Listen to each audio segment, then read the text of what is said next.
Okay, well, I've been around for a long time. Started playing the drums when I was 4, apparently. I remember from 6 or 7. But my parents said I played the drums, they saw me slapping on the arm in the chair like that when I was a kid. Supposing to be a drummer, so that's how that started. So when I got my first drum set at 7, I was in this little band, which I was just telling Jules about, called the Nibs. 2 accordions, banjo and drums, which must have sounded like hell. And my dad, who played the banjo, knew nothing about music at all. Nothing. I don't know what... my mom was standing in this picture holding some music. Had these little blue velvet waistcoats, vests. And my drum set was that size, my bass drum, 28. Couldn't reach the floor, and there was just a trap tray and temple blocks, if you go that far back. Swan neck cymbal arms like this, And so then I played with that band for a little while. We used to get these little gigs. We started getting gigs at GI camps. And this one drummer, he was a really nice guy. He gave me a Fleetfoot foot pedal. A what? Fleetfoot. And which became Gretsch, became Camco, then DW. So that's the history of that pedal. I always loved that pedal. It was nice, but we played this one camp, and a couple of guys started a fight, and it became a brawl. I mean, a real brawl. So they got the band out of there. So when I came back in, there's a chair sticking in the front head of my bass drum. Oh. And in those days, you couldn't just go to the drum shop and get another head. It was like, well, the lapped. What do you call those things? Lapping? What do you call those things? So you had to put the head on the rim on the. I forget what it's called. Anyway, so that was kind of a drag, and I was doing that though, and I played with a group called the Firecrackers. My dad was in the fire service during the war. He had this band, another terrible band called the Firecrackers, and the lineup was great. It was violin, trumpet, accordion, and whatever else. My God. Yeah, I played them. That's how you played them. I was just telling Jules, they had no hi-hat in those days. Not even this. Then later, they got this thing on the floor. It was like 2 little cymbals going up. How it's improved since then. Okay. My first drum part I learned when I was 10. I had this good teacher, named Peter Coleman, who became a famous drummer in England. And American Patrol was my first drum part. And I was everywhere, any bands in England, everywhere, probably here too, was reading. You had to be able to read. And so I learned how to read real good, and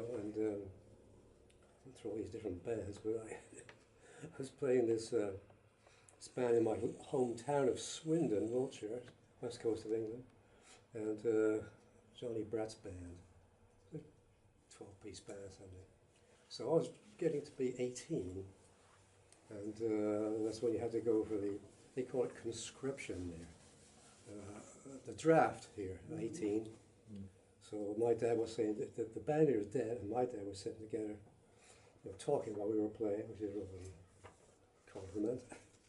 And my dad said, yeah, my kids... my dad told me, hey, my kid got to go in the army, So, Bandy's dad said, well, I can get him out of it. He said, I know a way to get you out of the army. So, hey. So he said that one of his sons was in the army, and this guy would wet the bed all the time, pee his pants when he was on marching. So he got him, kicked him out, So the guy says, another of his sons tried it, and they kicked him out.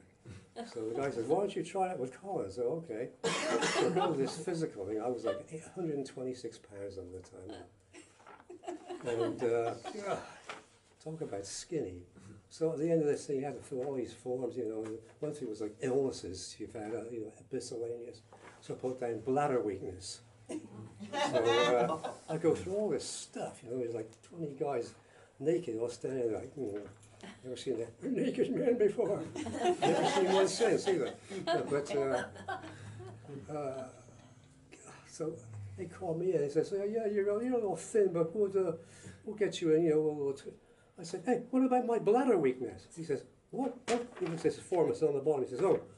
He said, you can leave, we'll get in touch. So about a week later, I got a thing in the mail saying, we don't need you. You're too weak for the army. And then, take this, 4 days later, I got a telegram from London inviting me to have an audition with this famous pianist. She was just becoming a big star. Winifred Atwell, her name was. Real corny cross-hands boogie and stuff like that. But she was a star, and it was my first name gig.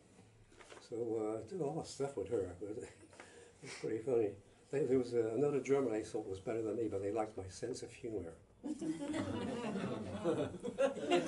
Who wouldn't like my sense of humor, folks? Anyway, I went on the road with a big band for about 6 weeks. Couldn't take it, it was too much for me. One night stands, 16, hadn't been away from home before. Mummy, Daddy. So I got rid of that. That was before the Winnie thing. So some funny things happened with her. Her manager, she always had like big gigs in London and stuff. Her manager was always looking for gimmicks to give her publicity. So he came up with this one thing. They had this big place in London called Earl's Court, which is like the Anaheim Convention Center, huge, huge place. And they had this circus in there. So he got her a gig at the circus, playing inside the lion's cage. So I get there with my drums and I said, where do I sit? And he says, in there. I said, are you kidding me? I don't care if I lose my job. So she played with 8 snarling lions in this lion's cage. She's playing the piano. I didn't have to play. But God, she was nervous as hell, but she got through it. So it's all over the world next day in Hong Kong, everywhere. Pictures of her in the lion's cage, man. So then the other thing, we did a Royal Command performance, which was kind of neat. I used to play in the pit for her, not on the stage. It was just me, no bass player there. And so we did a Royal Command performance. I have a photograph. I was in the pit, and a royal balcony was above me with the Princess Margaret, Duke of Edinburgh, and the Queen. And I had this little strange haircut at the time, which Lou, her manager, used to tease me about all the time. And it looked like the royal family were looking down, and he said, "They're looking at your strange haircut." So one of my favorite stories is she got this thing at Buckingham Palace. Buckingham Palace, it's a big deal. And so they wanted me to play, of course. So I was in a tux, and I had my drums at the stage door, and in London, the cab, you put the stuff in the front. I sat in the back in this tux and my drums. And the guy says, "Where to, Gov?" I said, "Buckingham Palace, please." He said, "Don't fuck me about, mate. Where do you want to go?" Put them on. Tuxedo and drums, Buckingham Palace. I worked some with Jerry Lewis in the mid-60s in Vegas, and he loved that story. He used to get me to tell that story. I got sick of telling it, to tell you the truth. I did my first recording session with her in 1952 at Abbey Road Studios, which is the Beatles' major favorite. I was there 14 years before then. But that was a neat thing. And those days, it was recorded on acetate. They had no tape in those days, acetate. They build it, put the thing on. I don't know how they got the records out after. All 78s in those days. So, some funny stuff. But I worked with her we went on a tour of all over England and Scotland, playing weeks in these theatres, all these acts, strange comedians, jugglers, and ventriloquists, all strange people. I was in a dressing room with this ventriloquist one time. He used to be talking to his doll all the time. "What do you think about this, sir?" He's an American guy. I think what his doll's name was, but "Do you think we should get you a new suit?" That's kind of something. Yeah. And then this one guy, ventriloquist, he looked at my shoes and he said, "Look at those disgusting shoes. He said, "You got to clean those." So he took one of them and he started polishing it. It was like Arnie, So he put the shoe down and said, "No, you do the other one." It's not in my nature to do shine shoes. But anyway, went all over England, Scotland, Ireland, Wales with her. And then, let me see, what's next? So I met Oliver Hardy, Laurel and Hardy. Yeah. That was a thrill. You know, him and Stanley were at this theatre in London, and Stanley got sick. So they invited Winifred Atwell to play. So we went over to the police car with all this funny noise they make. So there's Oliver Hardy standing there. I shook his hand. Wow, that was a big thrill for me, you know, Oliver Hardy. And then we went to Australia. We were there we played 3 months in Sydney in the theatre, the Tivoli Theatre, and then 3 months in Melbourne. And we were on a tour of New Zealand. We were over there like 15 months altogether. So that was really nice. So we got back to England, couldn't stand the weather, so we decided to get the hell out of there. So we emigrated to Australia, which was kind of a scene. They call it £10 stowaways. Like £10 for the whole trip, you know. It'd be probably more now, but like maybe $25 here. So you get the whole trip. I was in the cabin with 5 other guys. So farting and snoring all night, you know. Oh boy! And my wife and we just got married, you know, so we had to go in the bathroom, if you know what I mean. And oh man, that was a great trip. I mean, I really enjoyed it. But we got to Australia, and oh, I'll never forget that. It was something. So I mean, five other guys, man. That was too much. My wife was with 5 other ladies, you know. So they obviously weren't as horrible as the men. Anyway, then, we got back and went to Sheffield. I had to leave Winifred Atwell. Couldn't stand it anymore. So in London in those days, 56 and before, Archer Street was a street in the West End of London. And all the musicians, that's where all the jobs came to be. Somebody, you know, such and such band wants a whatever player. They were going in the street. It was called the street. So I went down the street. I said, I'll take anything, any job, anything, just to get away from Winifred Atwell. So I got this job in Sheffield. It's where they make all the steel stuff, you know, the knives and forks and that. After London, it was really horrible. So we were in this little room, just with one room with a fireplace, which you had to use because it was freezing cold. And I shared the bathroom with like 4 or 5 other people. They never cleaned because it was all. I didn't know about showers until I went to Australia in 1955. Never had a shower. So, there I go. You were in Sheffield. Was that Sid? Sheffield. Sheffield, thank you. Sid, My wife's my, gets me. She's still with you. She is. Isn't it amazing? Actually, puts it with me, I'll never know. Oh. So, this little house, we had a little tiny kitchen. Horrible. I was playing with a decent big band, it was okay. I got a job there in Bristol. I was in Sheffield for about just over a year. And some nice people there, you know, some of the guys in the band. That's where I first heard that saying, it's stuff at the top. We were this band, like, you know, it wasn't that great, but they say something, this trumpet player say, hey, it's tough at the top, I'm being sarcastic. So, yeah, it was tough at the top. And then I went to Bristol, that was nice, a good band. And then I got this is one of my favorite stories. Sid Phillips, Simon Phillips' dad, you know Simon Phillips? Great drummer. And his dad was Sid Phillips, had a Dixieland band. And I did an audition, which was one of the 2 I ever did in my life. And so I went to this, did an audition with him. And after he said to me, it's like with the army, he says, well, you're a bit rough, but we'll lick you into shape. What do you want? So anyway, I did this gig, and it paid good money. So I wanted to save up because we were going to Australia. So I signed a year-long contract, knowing full well I wasn't going to be there for a year. So I did these gigs with him. I've written this stuff down, I was trying to remember it.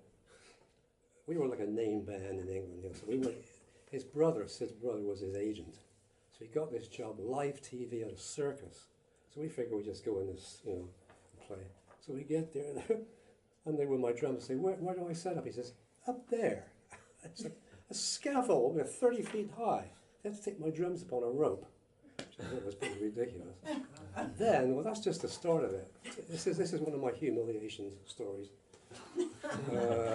We get up there, and we had to play for the goddamn circus. The band leader was really mad, Sid Phillips. And we had to wear these, another humiliation, we had to wear these green uniforms with yellow epaulets, what do you call them? Epaulets.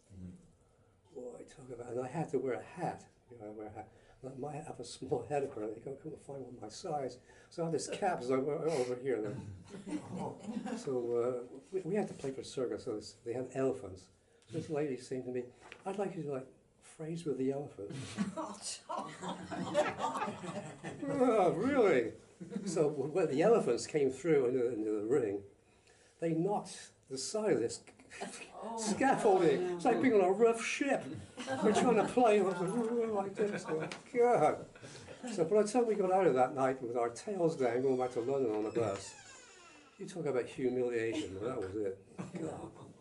I've had a few more, but not quite that bad. So, okay.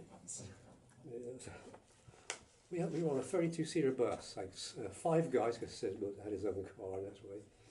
And a girl singer whose life they made miserable. Not me, I didn't. But anyway, we had this bus, you know, so overnight, we'd travel overnight all the time, you know, so we had sleeping bags and we'd get a piece of plywood between the seats, you know, so we could sleep. So that was pretty rough. We'd pull up in the night to some roadside thing for truckers, you know, go in there and get like eggs and bacon and see it floating in a sea of fat. No wonder I had a lot of stomach problems in those days. But so anyway, after a while, Sid decides the bus is costing him too much money. So he gets 2 vans, one for somebody and the instruments, and another one for the guys, and 4 guys. So we couldn't afford, like, they didn't have motels in those days. So we didn't want to spend money on a hotel, because we were all saving up for a while. And so the trumpet player says, I got a friend who has these tents. They're called pup tents, these little tiny tents like this. So we always wore tuxes on this gig, you know. So to see 2 guys, 2 people in a tent together, see us trying to change into a tux, that situation. And then we would always we'd have the RVs all hooked up to the, you know, and there'd be people sitting waiting for us to come out of the tents. When we arrived in tuxes, they couldn't believe it. Neither could we. So a couple of times we used to try and set tents before we did the gig. And a couple of times we were in Dundee, Scotland. It was like drizzling. We were miserable. So we pitched a tent after the gig. We're almost finished doing it, and this cop comes along on a bicycle. I'm sorry, lads, you're going to be able to pitch the tent there. Hey, give us a break, you know. I forget what happened, but that was how miserable that thing was. And trying to, you know, there was no showers, like I said, so we'd go to like the local, what you would call it, like for washing your hands and face and stuff like that, and whatever else. And that was really rough, I tell you. So, and then we went to Glasgow for a week, 2 weeks actually, yeah, once or twice. But we got these digs, they call them digs, you know, theatrical boarding houses. So this lady was Scottish, you know, so they had 1 double bed in this thing. So the bass player, I mean, he was like 6'5", like a lineman size, you know. So I said, no, I don't know about getting into bed with you, you know. So we had sleeping bags, but you know, so I got into bed the first night, and after a while, he goes and puts his arm over me. I'm head on the floor, you know. No arm over me, you know. Oh, thank you. It was terrible. Oh, scared the hell out of me. So I slept a whole week or more on the floor in a sleeping bag. Those were tough times, I tell you. Lucky I was making money. And then this is when I have to wear a curse word. I'm sorry. But the story doesn't mean anything if it doesn't have a curse word. So we get a night in Aberdeen and Scotland, and we had a night off there before the gig. So we'd seen the movie. It was a 1 movie theatre in Aberdeen. So they had this vaudeville theatre. So we went there. You know, it's like I used to do with Winifred Atwell, jugglers and all that kind of stuff. So at the intermission, This old guy with slick back white hair in tails comes in on the stage. He's the manager. I'd like to introduce the acts for next week's show. And he goes through all these like bullshit people, you know. So he says, and last but not least, we have that famous personality, Miss Alma Cogan, who's a name singer. So some guy from the back shouts, she's a fucking whore. Right? And the manager says, aye, but nevertheless, she'll be appearing here next week. Oh man, nobody was taking any notice of it. It happened all the time apparently. Yeah, they're like, wow, you know. God, well, I'll never forget those all the time. That's Terry Gibbs' favourite story, you know, Terry Gibbs. He loves to tell him. In fact, when we were doing the Regis Philbin show, like '64, the ins and outs of commercials, he did a tune called Aye, But Nevertheless. And whenever we connect on Facebook, at the end of both of our always think we are Aye, But Nevertheless. If you could see this manager, he was like, but dear lads. How am I doing? Oh, Jesus. I don't think I'll have enough stories. Oh, you have more. That's just the And that's just some early, of it, yeah, but the early days. it's enough, really. Good for starts. Yeah, my career in England was terrible.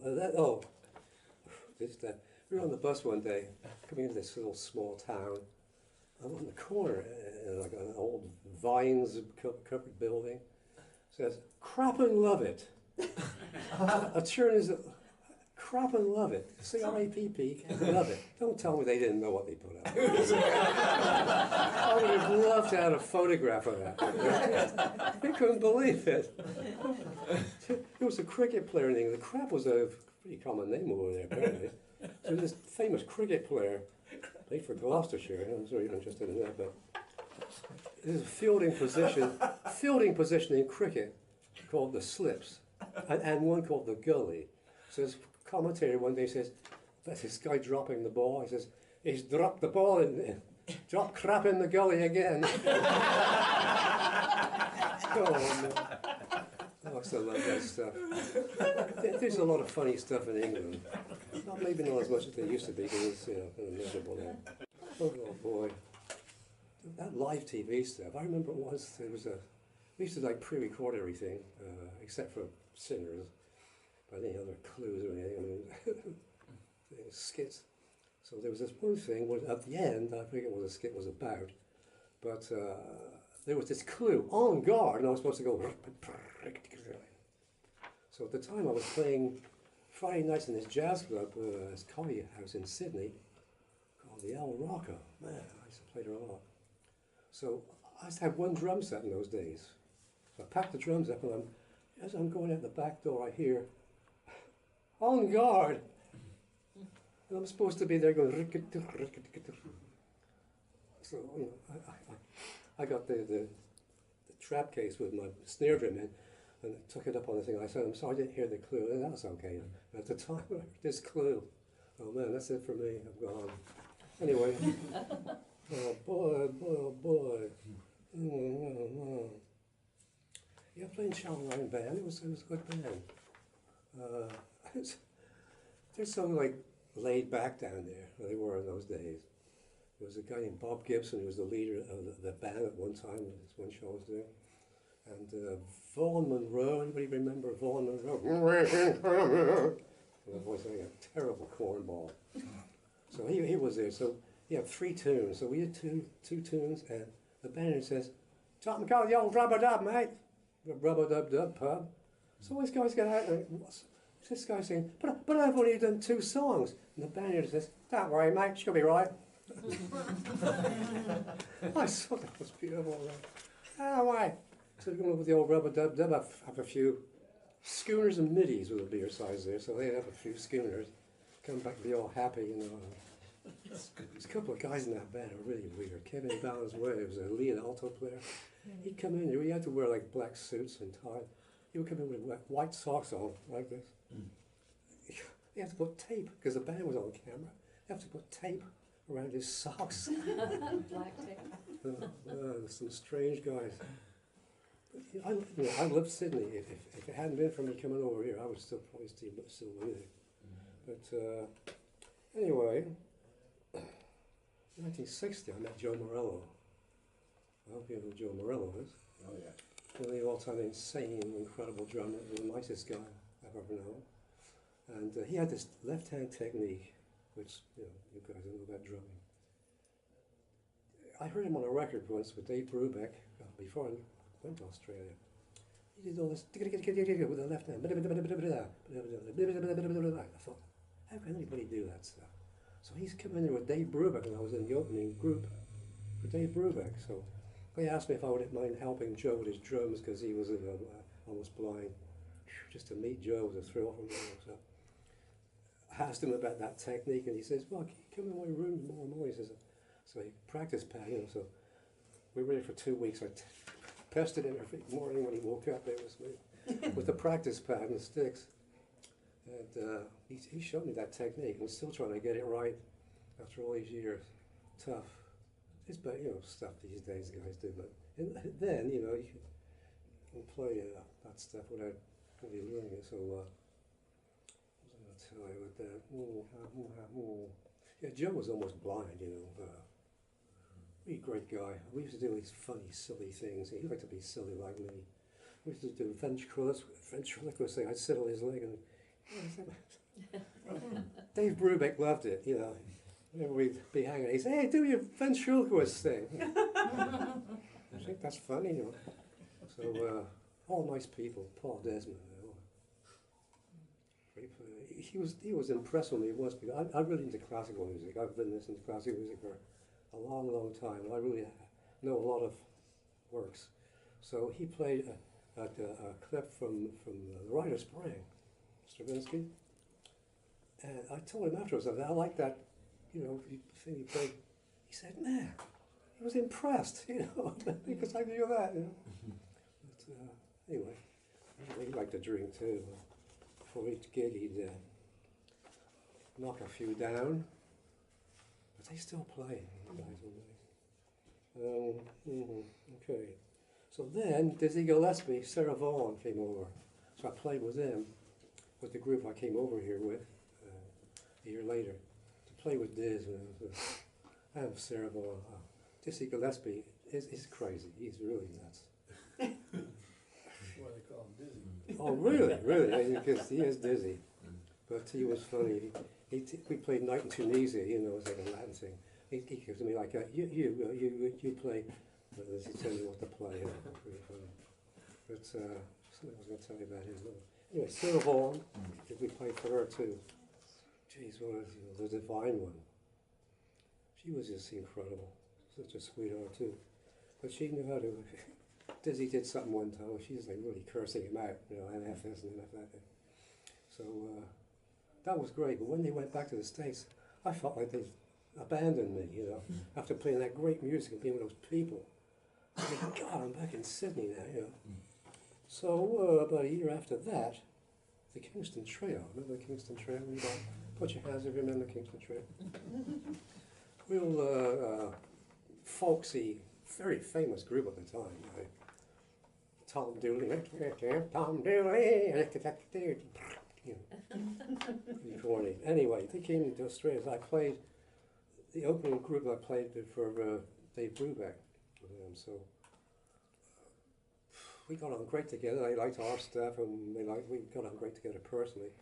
So after the tour was over, we went to New Zealand. What was the word about that? New Zealand? Yeah, we went to New Zealand with that tour. And always something silly happening. But I was going to tell you about Al Hibbler was on that thing with Diz and Sarah. He was a blind singer, a good singer, like bluesy ballad type singer. But he was blind, so his piano player, John Malachi, who was Sarah Vaughan's piano player. How do I remember that? So we're playing this one tune, and he's yelling over at me, back! So I thought he was telling me to slow the thing down. So he goes, "Oh, backbeat." They didn't call it backbeat in Australia, in England. They call it the afterbeat. I don't know what backbeat was, So he's yelling at me, but I'm tracking the tempo down. That was pretty silly, But I'll just mention that. Oh yeah, so on this tour of New Zealand with the Kingston Trio, we played in Dunedin, which is like one of the southern towns on the south part of New Zealand. And we played there, and they're going to have a drum set for me. So we get there for sound check. They didn't call it that in those days. It's whatever it was. But we get there, there's no drums, So we're waiting. Audience is coming in, full play. No drums. So what the hell's happening? So I called this kid, the young kid, so he comes like 40 minutes late with the drums. So I start taking the drums out, and the audience booed me. They booed me. Boo! It was my fault, So that was nice. New Zealand's beautiful. I enjoyed playing there. Sydney was still better, but anyway. So then I've written all that stuff down. Oh yeah, when we were still in the States, we did a thing with them in Washington D.C. at whatever the theatre was, a huge theatre, real wide stage. So Vince Guaraldi, we did this album called Jazz Impressions of Black Orpheus. The first main tune was Sound of the Orpheus. And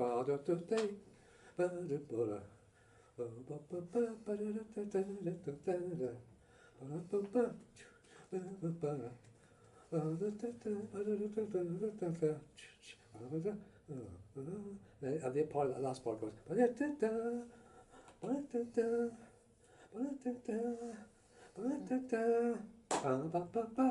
So Vince, he mistimed the length of the stage. So he used to go sit down at the piano when he was the piano. That was his thing. So he wasn't going to make it in time. So he kind of did this little shuffle kind of thing. But Vince was short, he had real short hair. It was so funny at the time to see him shuffling to try and get to the piano on time. Oh, but we had to laugh, He was pissed off and started laughing at it. It was great. That was the first time I went to New York, 1962. New York was fantastic in those days. I went to the original Birdland. So Art Blake and the Jazz Messengers. Pee Wee Marquette. Pee Wee Marquette? He was the dwarf, but he was a very short guy. Talk like this, talk like Art Blake and the Jazz Messengers. He was pretty famous. He was the end. So to hear that guy, Philly Joe Jones had a great group there too. I was so thrilled I couldn't sleep that night. It was just unbelievable. But New York was great then. We smoked a joint right outside the club. Those were the days. We still do it now if you have the nerve. I don't know, I told you that, but letting in on my secrets. Doing it. There was a lot of that, but when I was playing, okay, they were into that. When I was playing in that, Vince Guaraldi, I tell this stuff. It's your show, baby. That's my show. I'll tell what I got that one. Okay? My show.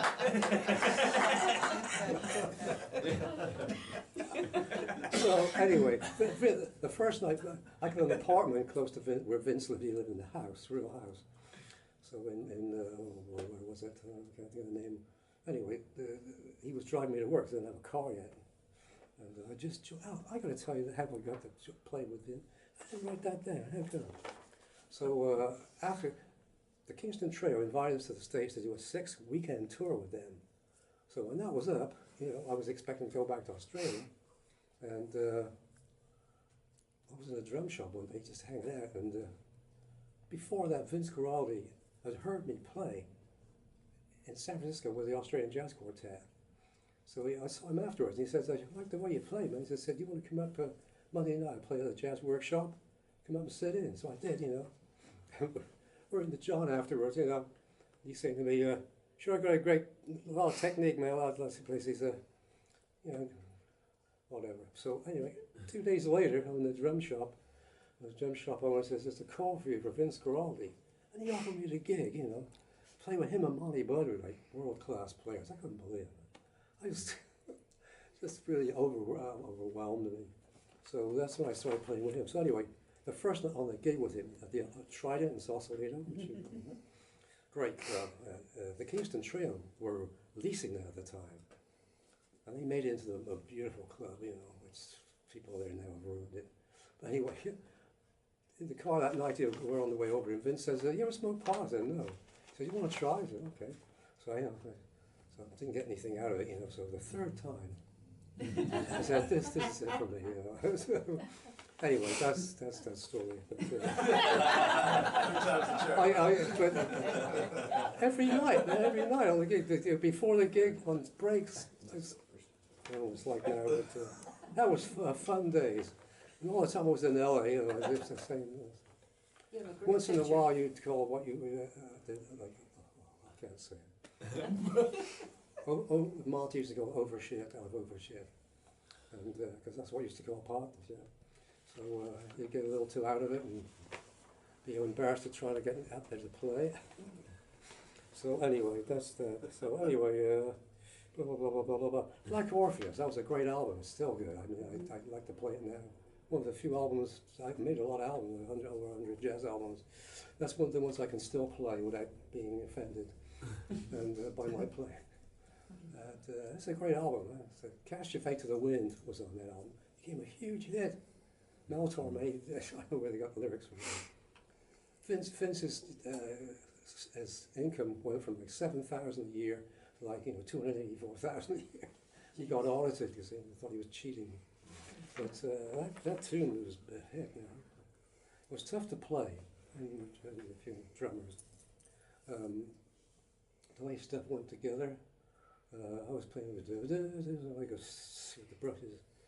And then we'd go to the bridge, and I'd have to play ting ting on the bell cymbal.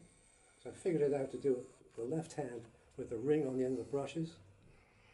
And then I'd have to go back to playing. So then I had to go into a solo.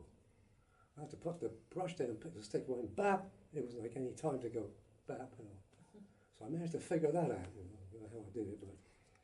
So everyone who took over from me after that, Jerry Brunel, good luck to him. So anyway, okay. So I came down to LA in '63 after being with Vince for a year and a half. Playing with Victor Feldman. Victor Feldman was one of the greatest piano players who ever lived. He was very underrated. He had a spell with Cannibal Adderley, and then Miles. Okay, I'll get into that. So. Okay, so when I first got to San Francisco, I was playing with Gene Ammons, Ben Webster, Jimmy Witherspoon, people like that, I just got here and I'm playing with these huge jazz stars. It's probably beyond me, but... How old were you? Thank you. I was about 24, and it was kind of over my head, really. I wasn't ready for that kind of stuff. But they put up with me anyway. And, Ben Webster couldn't remember my name. Colin Bailey was a hard name for me to remember, evidently. So he'd say, Vince Gravio, Molly Bubba on bass, and Buster Jamf on drums. Do you know what Jamf is? J-A-M-F? Jive ass. He couldn't remember my name, so he called me Buster Jamf. I didn't know what it meant, but he told me that. So after a couple of nights, Vince Guaraldi said to me, "You know what that means?" No. So then he learned my name after a while. But playing with those guys, history, jazz history.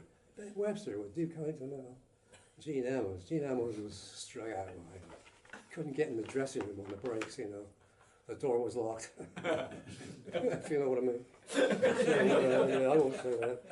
Anyway, I got down to LA. And before I came to LA, came down here in '63. In 1965, I called Vince Guaraldi to do this recording. So he comes into the studio, Whitley Studios, in Whitney or Whitmore, staying in Glendon. And he comes in and he says, "This is music for Charlie Brown Christmas." Well, it meant nothing to me. I grew up in England. I didn't know who Charlie Brown was. He was a damn thing to me.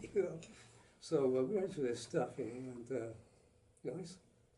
So then I hadn't seen the thing at Christmas for like 25 years before I actually saw it. Anyway, I'm not into Charlie Brown stuff. No offense. That was one of Vince Guaraldi's favourite things. he'd insult someone saying, no offense.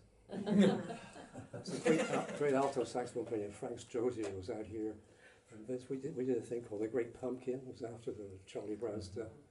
So he played this one solo or whatever, and Vince said, Frank, he said, sounded a bit corny, if you don't mind me saying so. No offense. He just insulted the guy. No offense. He just, the way he said it just to kill me. Vince was one of those like, guys like this. You know. He'd come up with great names for people, which I won't repeat on here. Sitting down, if I got a big belly, which I don't. Hi. Permit me to introduce myself. Dracula. Okay, Charlie Brown Christmas. I wish we'd have some, what do you call it? Over Jerry Granelli. After Vince did that stuff, he went back up to San Francisco and re-recorded some stuff on them. So it's people don't know who the hell's on the original thing with him or me, Jerry Granelli. Good friend of mine. And so that's that. But anyway, still people say to me, oh, you must make a lot of money every Christmas. And I said, no, got paid $65 for the session, that's it. Forget it. So anyway, if I didn't write this down, I'd never remember it. Remember it going back home in the car. Ah! Okay, Victor was Victor. I played at this club called The Scene at Sunset Boulevard. It was a small club. It was really hippie. It was like I don't know what you call it. It was like bars with a group, and there was like a side bar thing. So Victor used to draw people all the time. All the great people came in here and play, like Barnstein Caper, who wrote Green Dolphin Street and Invitation. My wife might. So he came. People like that came to hear Victor play, you know. And then one night, the lady was on the West Side Story. Not the star, the other one. Rita Moreno. Right, thank you. Rita Moreno. She came in with her entourage. So she was introduced to Victor. She says, are you in show business? She just wanted to get him the award there. He didn't have a clue, Victor. He was interested in that stuff, you know. Are you in show business? I thought it was pretty damn funny. She laughed, she thought it was funny too. Yeah, okay. Well, see, I'd never remembered this stuff. So anyway, okay. Recordings. Did some nice albums with Victor. One was pretty good. My friend Mark Patton was, what was it called? The Artful Dodger, thank you. See, I need help. The Artful Dodger. 2 different sessions. One was in 74, one was in 75. The first one, this guy owned a stereo shop close to my house. It was dangerous, really, because he had all his new stuff in there. So he wanted to do a track, a tape of some really great recording to play on his stereo stuff in his shop. So that's how we did that first set. Then Carl Jefferson, who owned Concord Records at the time, heard it, and he wanted to put another half to it and put it out as an album.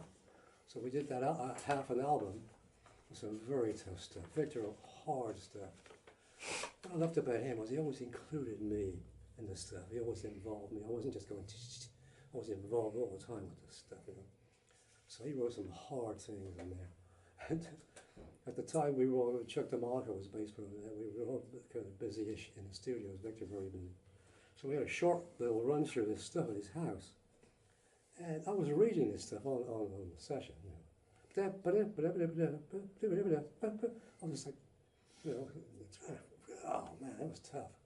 Got through it. It was a great album, I think. That was Agitation. Agitation. And the Artful Dodger was it. Agitation's where I did this drum solo, which I really don't like, but people think it's great. There's a great Brazilian drummer named how do you say her name? Vera Figueiredo. Figueiredo. She's a great drummer. Oh, Vera, I love her. I did a clinic at her drum academy. Anyway, she was so impressed with it. I transcribed it. It's in my book, Basement Girl. I transcribed that solo. So she made a piece of it in Modern Drummer Brazil. She did a whole thing. I posted the drum stuff and the whole stuff which I didn't really understand. You would understand it. That was nice, but that song was going, Dom Familiar was another, Dom Familiar. He thinks it's a great song. Anyway, that album, it's got some really great stuff on it. They're all gone, man, all those people. Victor, Chuck DeMarco, Monty Budwig. The only ones left, folks. So anyway, then, and after that, Tubby Hayes. Tubby Hayes is a great English tenor saxophone player, and violinist, but tenor saxophone. So he came over. Shelley's Manhole. You know about Shelley's Manhole? That was a great jazz club. I spent a lot of time in there playing. And one time, Tubby Hayes came to England, came from England to here, and played a gig with Victor and Monty and me at Shelley's Manhole. So bass thing, like all these pages, and Monty couldn't have the road map. So he stopped me and he says, Tubby, you have to explain this to me. Tubby says, Tubby was a real London guy. I'll tell you what, mate, tell you a letter right down at the bottom, we got bass, Jagabas. Monty's going. So I understand. Victor liked that. It's funny to us, What, mate? Oh. Well, what a great player he was. Somebody took a photograph of that. It was on Facebook a little while back. I didn't know there was such a thing as a photograph of it. So that, and then, Bob Yeager. I gotta talk about Bob Yeager. Bob Yeager was the owner, the late Bob Yeager, owned the Pro Drum Shop in Hollywood, next to Stein on the Vine, which is a favourite hangout for all musicians. Anyway, Bob Yeager was, I got to know him, and all the drummers. I had just come to LA. I was playing. And I just come across this bass drum technique of mine, which I got better as it went on. But the guys were going in and saying, hey man, have you heard this new kid in town, his bass drum technique? And so Bob here said, why don't you write a book of exercises for that, hands and foot, bass drum control. It's just at its 50th anniversary. Sounds great. It's a great book, man. It's one of the most, fortunately, four of the most important books in the country. In the world, besides stick control and There you go.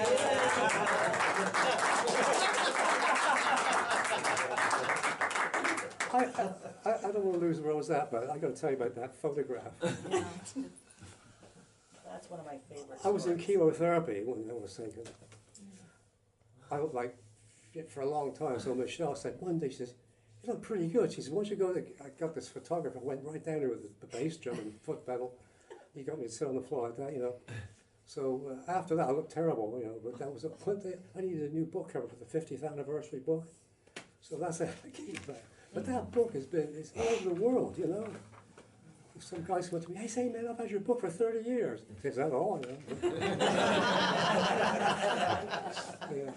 I still practice that, I don't practice as much as I used to. I went through a spell here. But it's great exercise to practice, But getting that bass drum technique thing was really, so I came across it by accident. And by lifting the heel up a little bit, I could get more beats. So when I started to get it together, I was going to the club at night and try and do it on solos, and I'd like screw it up. Eventually I got it, but it's been great for me. Bass drum control, Mr. Bass Drum is my name. Mr. Bass Drum! Please, no applause, please. Okay, I gotta look at this stuff here. Playing with Victor Fall. Victor's still taught nice from London, So we're in Vegas. Jerry Lewis wanted a group in the lounge so he could come and hear jazz on his break. So we got this. We followed a group called Maury King on the violins. Very Jewish, Avon Nagila, and it's this tall, slender lady in a black dress playing the tambourine. How far? So we follow that. So Victor, we get up there, and our first tune was Out of This World. So he wrote this tune, because the drums were like going below the cymbal. So the bass was going boom, ba-dim, boom, ba-dim, boom. It's like good tempo. So we start playing this, and Victor says, good evening, ladies and gentlemen, my name's Victor Feldman.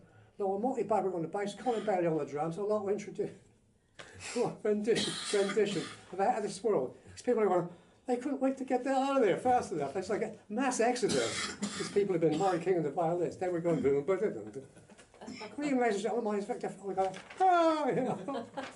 It was pretty damn funny. Oh boy, that was a funny time. I played twice in Vegas with Jerry Lewis, 1965. He was a nice guy. He was very good. Have you had enough? Oh, okay. So, okay, yeah. So then, Vegas, Benny Goodman. I was playing with Jack Sheldon. Jack Sheldon? A couple of you do. Great trumpet player and comedian. Great humorist. So I was playing some gigs with him. I got here, I was playing 6 nights a week with Victor Fallman at the scene. 6 nights a week. Then Jack called me to work with him at Shaw's Mahal with Jack Marshall, a funny guy together. And Howard Roberts was a great guitar player. And Jack Marshall, and Joe Mondragon. It was like heavyweight Hollywood guys. So it was an honor to play with him. So I was working 7 nights a week and practicing 3 or 4 hours a day. But there, I was young, I had anything. But Jack Sheldon was amazing. I was going to tell you about him. Anyway, so, you know, then we were playing a singer's name, Jesus. Which one? She was married to, I can't remember. Was it Julie London? No. It was a different time. Anyway, we were playing a TV show with her at NBC. So Joe Mondragon lived across the street from that. So we were hanging out with him, and phone call for Jack. So he says, "It's Benny Goodman's manager on the phone for you." Like, Benny Goodman had a bad reputation for drummers. You know, he wasn't exactly nice to people. So they wanted me to go on a tour of Japan for 3 weeks. Monty Bubby had already taken the job at bass player. So I said, "Oh man, I don't know, you know, heard about Benny, but his attitude toward drummers." "Oh no, Benny's really mellow." He says, so I went over there. So Benny Goodman was a real cheapskate. He would get people for the least he could get them for, you know. So Monty went over, this is like 1964, went over there for like $300 a week for 3 weeks. So I wanted the same. He goes, "Benny will go for that." So I went over there for $325 a week. Yeah, come on. Cheapskate, but it was a great tour. You know, it was good.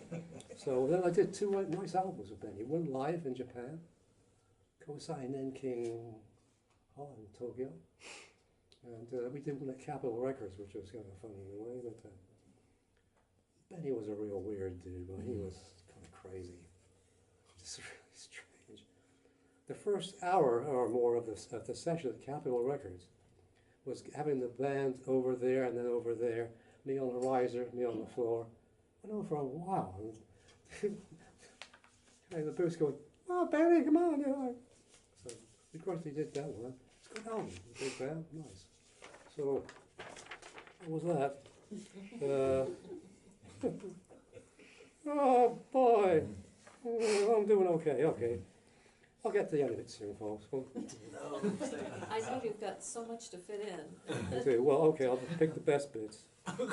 Okay, studio work. I got into the studio scene, and talk about humiliation. This is my biggest humiliation in life ever, apart from the circus. Irv Cotler called me one day. Irv Cotler was a great drummer who worked for Sinatra for years. Mr. Time, incredible drummer. He was doing this movie score called Charlotte's Web, TT&G Studios in Hollywood. And he said there's a 45-piece orchestra, and they're going way over. And he had to get to another TV show. He said, "Could you cover for me?"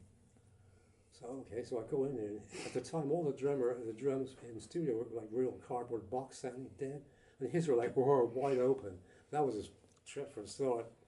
So one of the first things that was up there was all like ding chick dum chick dum chick dum chick. There was nothing hard to read at all. So we start playing this one thing, and I stopped playing, and the orchestra's still playing. I'm like, I was a really good reader. I could read anything, you know. So the conductor, Erwin Coston, his name, total asshole, excuse me.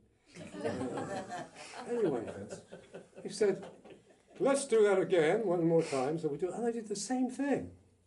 And he yelled at me, "Mr. Drummer!" if there's anything you can't read, don't play. There's nothing to read. Boom, chick, boom, chick.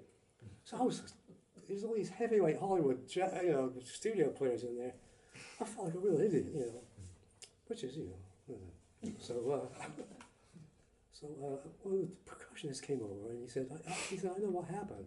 He said, they're in cut time, and then they had the time signature changed to 4/4. So that's why you're finishing so fast. He said they went into 4/4, and they're still playing. That was really, it happened again. So I declared war on copyists after that. I went through some situations which were really embarrassing, and do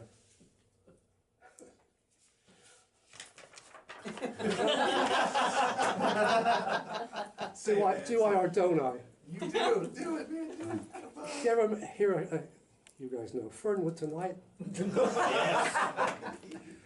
One of the highlights of my life, being chosen for that show. They hired me because I was a nut. Drumming, he's a nut. Of all the Hollywood nuts they picked me, I was really proud of that. So, something like that. Oh, God. Oh, Jesus, gone. Anyway.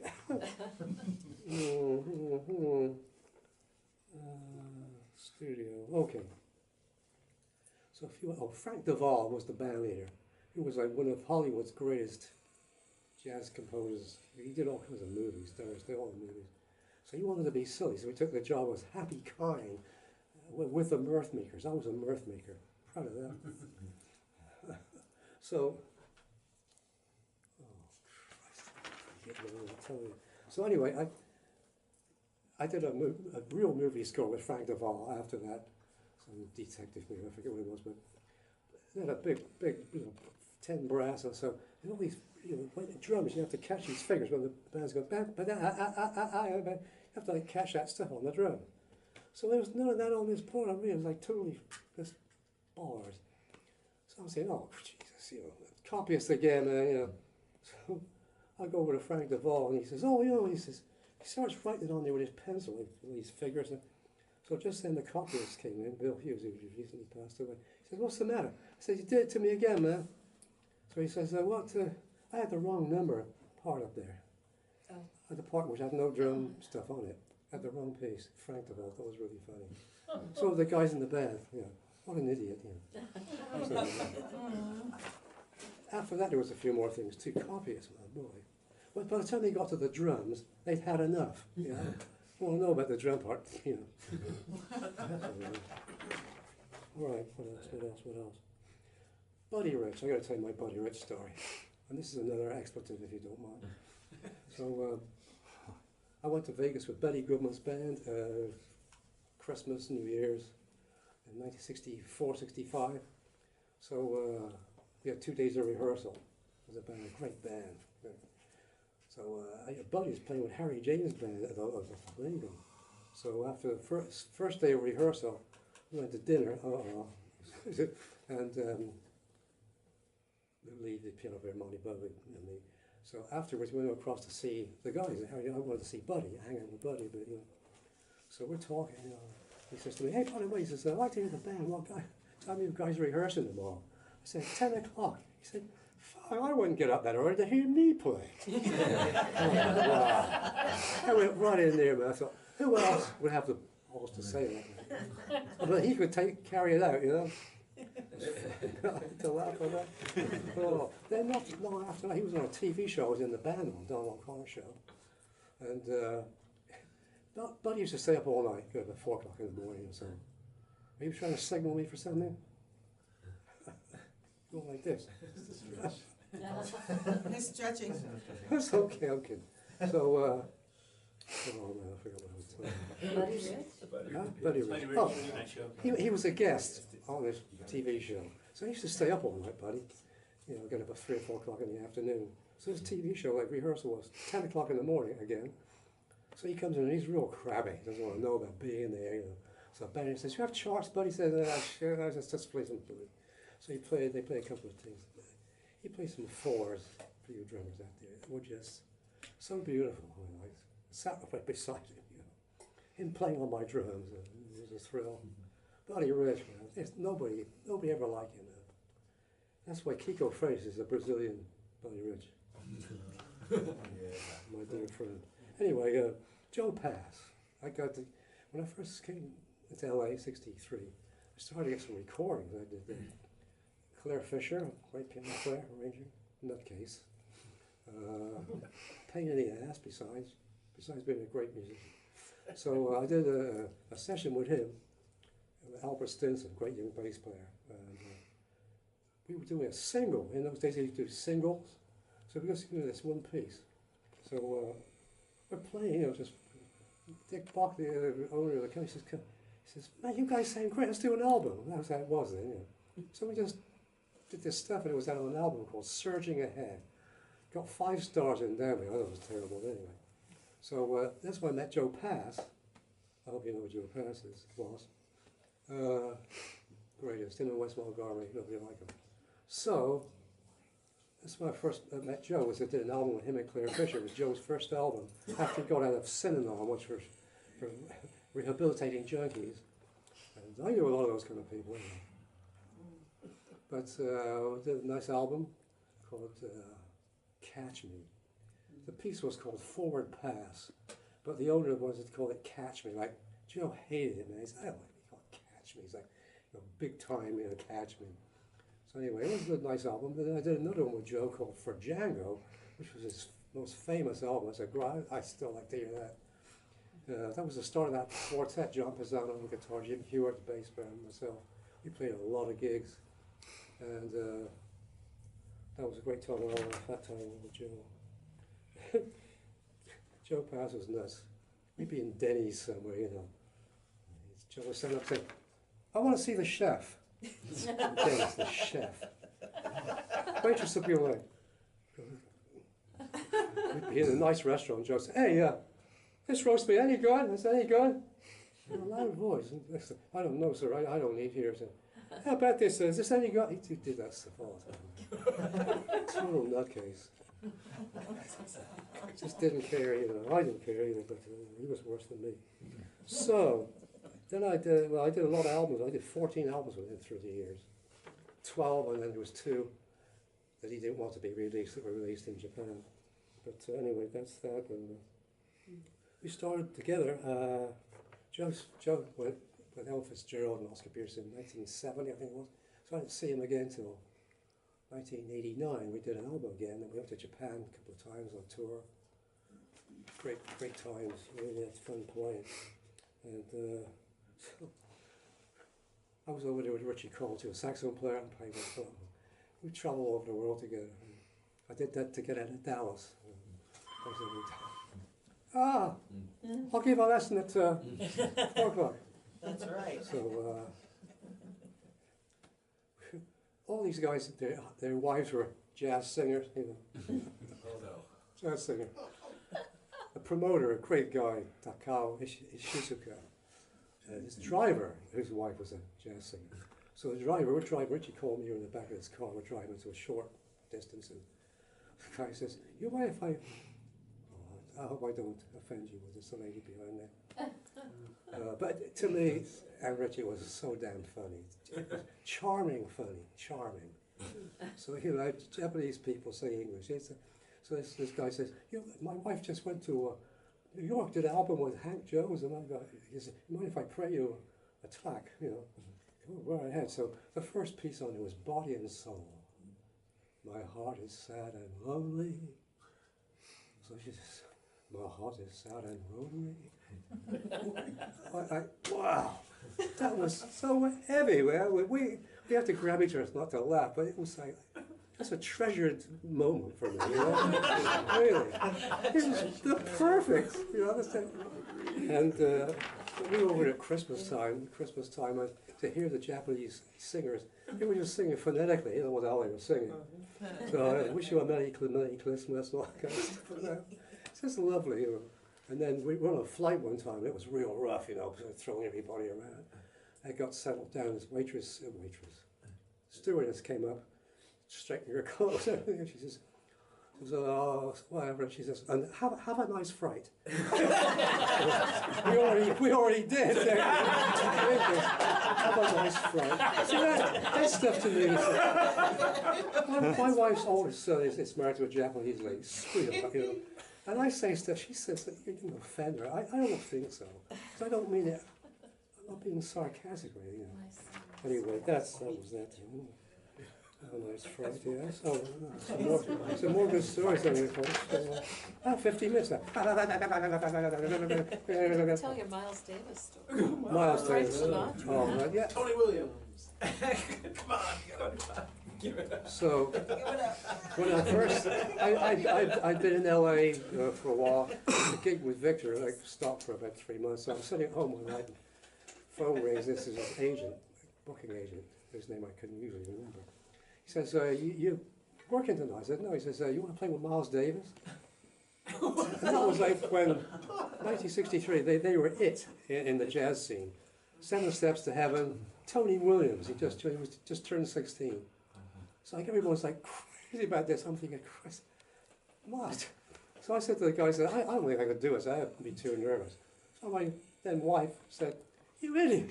Says, you'll regret that for the rest of your life. I said, get on the phone. So I tried calling back. There's the phone, there's an operator on the phone. It's an emergency call for Colin Bailey. It was Miles. He says, what's that nervous bullshit, motherfucker? Get your ass down here.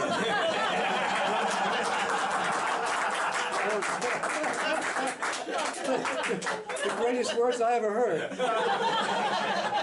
So I went down there. I couldn't remember driving. I was never nervous about playing, but that situation, that was pretty heavy with Tony and everything. Jesus. So I get her, and I'm walking up on the bandstand with drums and everything. So I go up there with my cymbal bag on the stage, a skinny white kid with a short haircut. And I hear some guy say, hey man, that ain't Tony Williams. Make me feel real good, you know. That ain't Tony Williams. Really. So anyway, I got through that. First one after the first set, Miles came on the bandstand after the first set, and he said to me, he said, hey motherfucker. So he said, if his book, his biography, didn't have those words MF in it, they would have been only 10 pages long. So he says to me, he says, I was listening to you outside, motherfucker. He says, all I can do was your goddamn left hand. He says, right cymbal, motherfucker, right cymbal. So he says, so, you know, I was doing too much stuff with the left hand. So, you know, that was a big learning lesson for me. Well, it was funny. But they were nice. Herbie Hancock, Ron Carter, and George Coleman was the tenor at that time. They were great to me. They played any of their new stuff, you know. But well, that was an experience. I'll tell you. That was the It Club. I'm still there. It's probably a burger joint now. I'm glad you reminded me of that too. Oh, I missed that. Oh, gee. So I played with all my singers, Carol Sloan, great. The Sinatra album I did. Got a call from my answering service, which is you got to have to have answering service in those days, in the mid-70s, 60s. So she says, I got a call to do an album with Frank Sinatra and Antonio Carlos Jobim. So I was working with George Shearing at the time. It was my gig on the road and everything. We were playing at Shannon's Manhole for 2 weeks. And the Monday night we had off. That was the first of these 3 sessions. So they let me do it, you know. So I go in there, Sinatra comes over and shakes my hand. I go, what am I really here? So pretty overwhelming. So Jobim came on. What a thrill that was. God. Klaus Ogerman did the arrangements. That's one of my favorite things to listen to. Change partners, man. If you could change partners. Frank sings it so good. He did 3 American tunes and the other Brazilian tunes, but he did the American tunes best, in my opinion. Because he was familiar with those, you know, the way that was sung. Anyway, that was that. I worked on the Tonight Show a lot with the Doc Carson show, subbing for that show. I was there more than he was at all the time. He was always doing clinics all over the place, making a lot of money, you know. A lot more he made on the Tonight Show, which was good money. 200 a show, lead trumpet and great band. They didn't need a drummer, they swung so hard. Snooky Young, John Dino, trumpet player. My friend Tommy Newsom was in that band. Tommy Newsom was. Anyway, I gotta get by this band. I did the Emmys with Doc one time. That was the nightmare ever. And they're talking about being on edge. We did it with its Tonight Show band. It was the first rehearsals were at NBC Studios. So I get there's no drums again. So I had cartage, you know. I had like 3, 4 sets of drums. So they weren't there. So like the contractor's getting pissed off and Doc's pissed off and, you know, saying, not my fault. So eventually they came with the drums. Thank you. And they said, well, we have traffic, man. This thing was this big and you let me down, you know. So anyway, get to do this thing was like 41 categories with 3 or 4 pieces of music in each. So the drummer and the lead trumpet player had to remember, it was not like 1, 2, 3, 4 into a tune. It was like downbeat. And the winner is, boom, like that. I had to remember all those tempos. I mean, he could be wrong, you know. So I got home that night, and I was like, oh, this is bad, you know, so I was so on edge. I had to take a pill, you know, or some. But that was great. And we did it in Pasadena. It was saw some great classical concerts there. Anyway, whatever it was. So during the first rehearsal there, on the day of the show, something happened with my snare drum. My snares busted. So I had to call my late wife, who we lived in Woodland Hills, so she had to come all the way to Pasadena with a snare drum.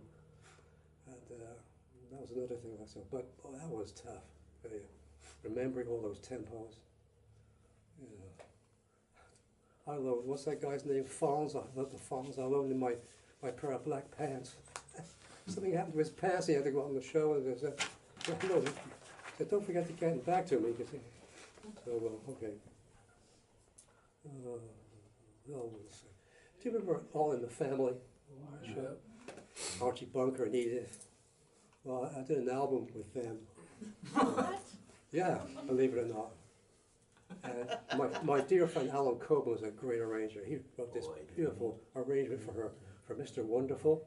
Oh, the feelings, beautiful. So he wrote this lovely string intro for her. And she comes in with that voice, and the feelings! The orchestra just felt it. It was like ludicrous, you know. After that lovely intro, that voice. Anyway, all these memories of such shows. Yeah, Texas was something. I took a job down there, North Texas State University. Hated it. Didn't like Texas. Sorry, folks. After LA, I was a bit too wild for those people down there. After Fernwood tonight, you know, and all my friends in LA going to Texas, you know, wasn't quite. Anyway, so I got to tell you my Oscar Peterson story. There again, I hope I don't offend anybody out there. This is not, I'm not like, but Oscar Peterson, great Oscar Peterson. You know who he is, right, boss? All-time great piano player. He's a large guy, large black man, like a lineman size. So he's in London, late 50s, walking in Oxford Street, and he sees these great sweater in this gentleman's clothing stores. And so he goes in and says, "Oh, that sweater you got on me." He says, "It's so beautiful." He says, "What colours do they come in?" The guy says, "Oh, red, blah, blah, blah, blah, and nigger brown." It's just big flowers. So Oscar says, "Could you run that by me again, please?" And he did the same thing, nigger brown. So he was having a ball with this Oscar, because he didn't offend him in the least, you know. So he said, "Can I speak to the manager?" "Certainly, sir." I didn't know he'd done that. So he calls the manager out. You know, the manager says, "Yes, the colours come, certainly, sir." He goes, "A red bottle," and he goes, and so he didn't say.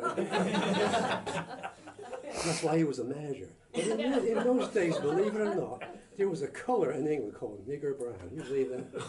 There was a colour. There was a shoe polish called nigger boy shoe polish. I mean, it'll cause unended riots now, but Piccadilly Circus on these flashing light things, you know. Nigger boy. Imagine that. God, nobody thought anything of it though in those days. There was a lot of black guys from the West Indies and from Africa. No, there was no like it is now, like, you know, politically correct, you know.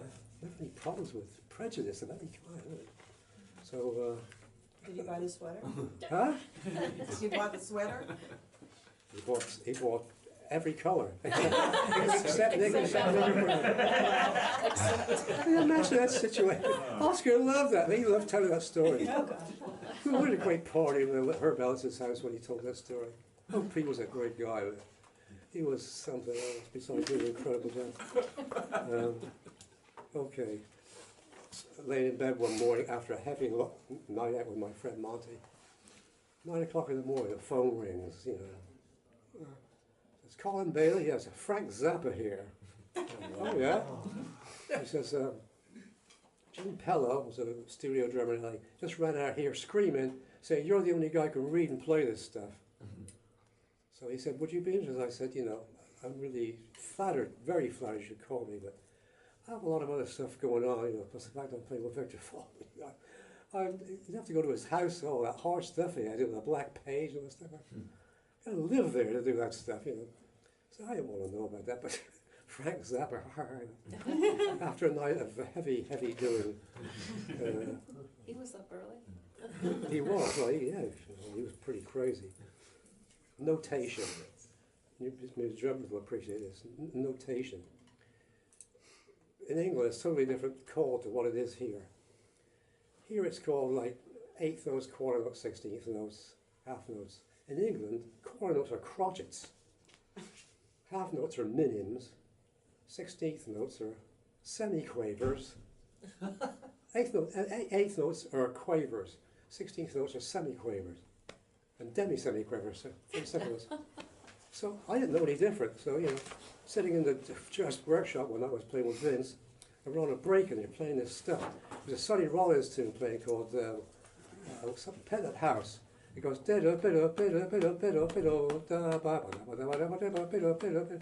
so Vince says, I wonder what the notation is on it. I says probably a quaver, a crotch, 2 crotches, and here we go. What are you talking about? You know, crotches and quavers. You know. So then, to go on with that line, I was doing a recording session with Gene Kelly of all people, 1976, and the leader, the arranger and conductor, was a guy from England. So one of the guys in the band says, could you tell me what's the notation on that thing? And the guy goes, there's crotches and quavers. The guy, same as I did, you know. I thought it was pretty funny. Anyway, you know. Almost up, folks. You don't mind if I go over time, do you? Not at all. Ema Sumac? Don't stop. Oh, Ema Sumac. See my wife. That's a good I one. was doing the Delary show, 1968. Great band. Pete Myers was the band there. So we do 2 shows. So if we didn't have any music to do on the second show, and you think we'd go up to Chuck DeMarco's house and get stoned, you know. So we did that because the contractor said there's nothing on the second show, just ins and outs commercials, which we all knew. So did a good job of it up there, you know, and I got back to the studio and Jules Chaikin, the contractor, says, so I made a mistake. He says, Ema Sumac is on this show. You know who Ema Sumac is? She's someone from South America, so it has like a 15-pitch voice. Yeah. So we had to play for her. So the first piece was called High in the Andes. Imagine that, and I was high in the Andes. So it was like just her and me. I'm going like mallets, boom, doody boom, doody boom. And she's in front of me. She's going like volume, like up, down, because the band's giving me hell because they knew my condition, you know. Oh man, Ema Sumac. Every time I hear her name, it makes me shudder. High in the Andes, perfect. Liberace. So nice to see you. So it's on the Tonight Show. So it's like a simple thing. It's a chart for the band. So I'm going like. Also, I'm going. He dropped the beat. There's a chart for the band. So Doc looked at the rhythm section and said, "You got it." You know, try and. It's easy to sort out, but you know. It was funny because all of a sudden it's going chip to there, chip to there. Do you know what that means? Going like the hi-hat and the snare drum. All of a sudden I'm going he dropped the beat. So much for that. Hi. Coffee next to me, chair. So I'm going to tell you my favourite, Shelly Man. I'm going to tell you about Shelly Man. He was one of the great drummers of all time and the nicest guy. He was great to me. I subbed for him at his club a lot because he was always too busy to do it. And he used to tell the best jokes, Shelley. And A couple of them I can't tell here, obviously I can't because they're pretty bad. But this one I think is my favourite. This lady had 2 sons, 12, 13 sort of age. So she goes to a psychiatrist who specialises in child psychology. So she says, what's the problem? She says, well, my boy, she said, he keeps swearing, cursing all the time. So I can't stop him. The guy said, well, did you ever whack him upside the head? No, I'd never done that. Well, he said, that's what you got to do. You got to do that if you want to stop him swearing. So next morning at breakfast, this one kid comes in. She says, what do you want for breakfast, Johnny? He said, I'll have some fucking pancakes. So whap, she hits him upside the head. So the kid's like staggering. Just then the other kid comes in. She says, what would you like for breakfast, Jimmy? He says, you can bet your ass I don't want none of them fucking pancakes. Isn't that beautiful? That's right. Shelley. Oh, I love that joke. My favourite joke. I've sold it all over the world to hundreds of people.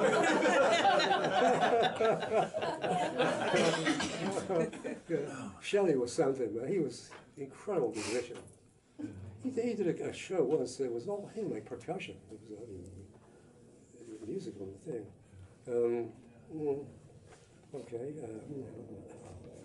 Harry Fields. Here's the guy. There's guys especially in Hollywood. I guess they're everywhere, but this guy thought he was hot, S-H-I-T. Had this ego, and the guy couldn't play worth a damn. So I just come to LA, and he came on the scene one night. Says to me, "I like the way you play." Condescending. He says, "I've got a recording session at Capitol Records next week, and I'd like you to be on it." Like I'm going to go, ha. So Harry Fields, this guy. So we get in the studio. My first time at Capitol, I'm going, wow, this guy's terrible stuff. Twinkle, twinkle, little star on the harp. And then we go, ra-da-da-da, ya-da-da, corny shit, I think. Okay. Harry Fields, yeah, man. So there was a paper, I don't know if they have this thing anymore because of the internet, but they used to have a thing with ads for people like wanting this and wanting that, certain things, and men wanting such and such. So there's this ad in there. I said, this has got to be Harry Fields. Bon vivant gentleman, that kind of thing. Incredible musician. All this stuff, it's got to be Harry Fields. Nobody else would put that. This guy, I'd like you to be on it. Like, wow. So, playing for Doc Severinsen, that was something. I played with Red Garland in Texas. That was a thrill. Red was on his great Miles albums in the 50s. He did a thing on the Milestones called Billy Boy. Just him and Paul Chambers and Philly Joe. Philly Joe, he played some fours on there, you can't believe this. But to play that tune with Red was a thrill for me. But Red was great. When he wasn't drunk, he was great. But if he got juiced, the ballads were so slow. I used to look at the snare drum, my brush would be going like this. The bass player would be sweating for the downbeat. That's how he was, man. Then he'd get up on the microphone. It used to take him like 5 minutes to walk to the microphone when he was drunk.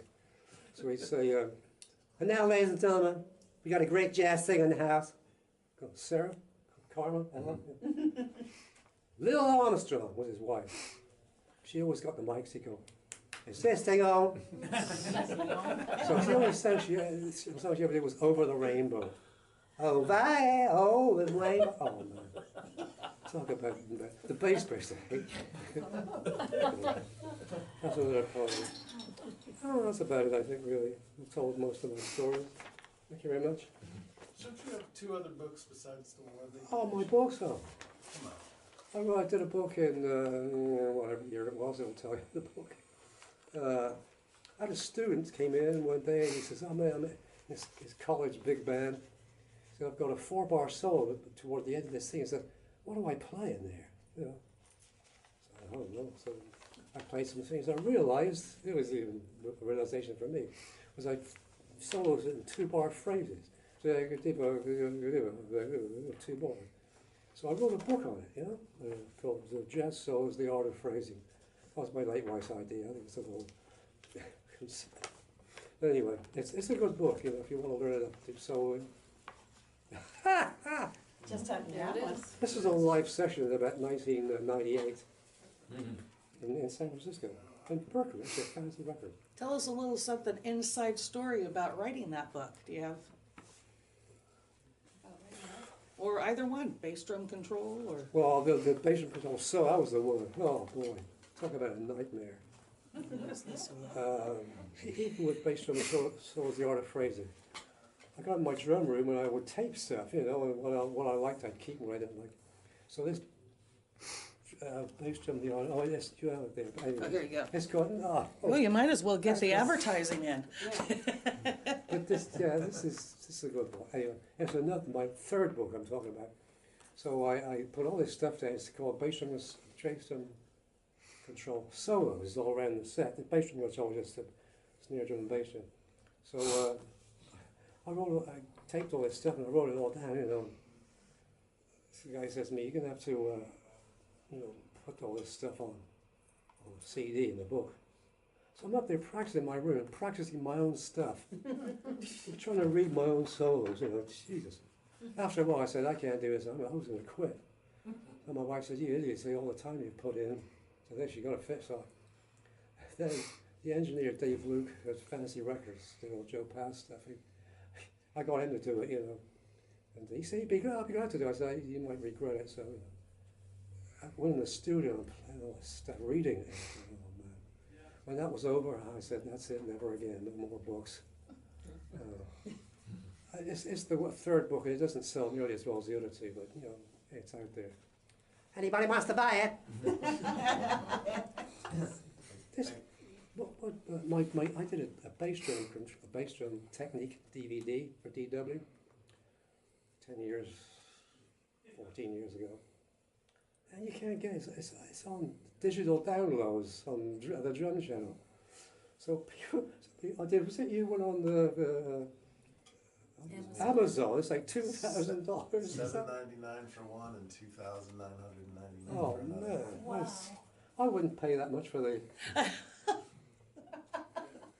wouldn't get up at 10 o'clock. That's right, you would. I wouldn't. Yeah, yeah, Trey, that's great. Man, I like that. I'll write that day. Next time I do stories, could you come along and be my shill?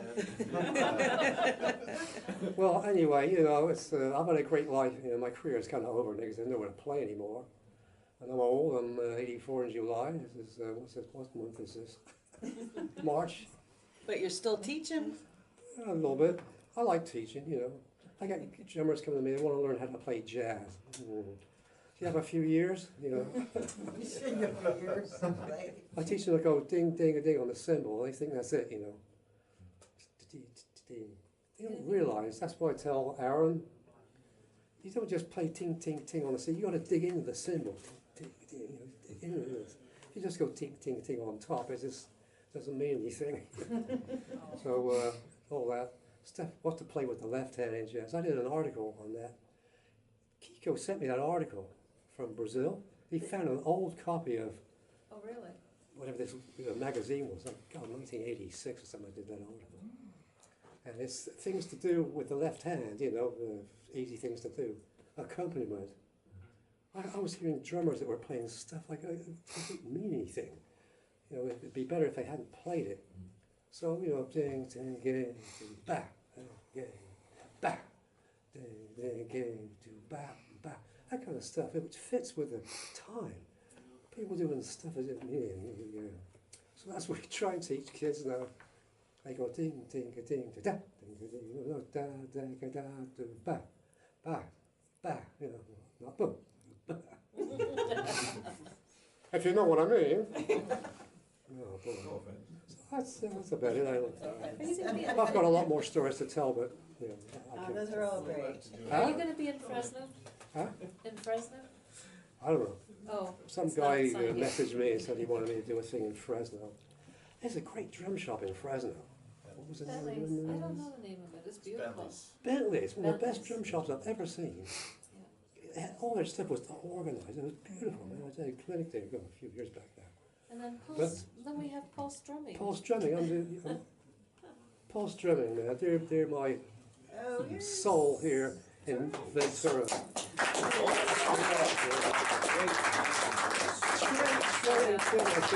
And I appreciate them so much. I really do. You know, I teach some here, and they put up with my stuff. You know, what can I say? Thank Love you, you, Trey. man. Thank you, Kim. Love you. Love you. Yeah. Hey, thank you, folks. Signed copy, you could contact us off of our website page on the contact. Coffee. And for those that are present here today, it's a real treat to have Colin.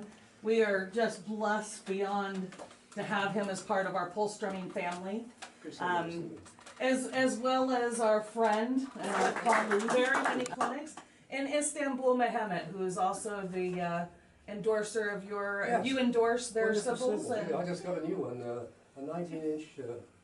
We got these names on cymbals. I don't remember them all. Such and such. But this is a great cymbal. Their cymbals have improved. Istanbul cymbals have so improved over the last year or two. Every cymbal I hit now is like, oh, I like that. I like that. You know, I haven't bought any drum equipment for 60 years.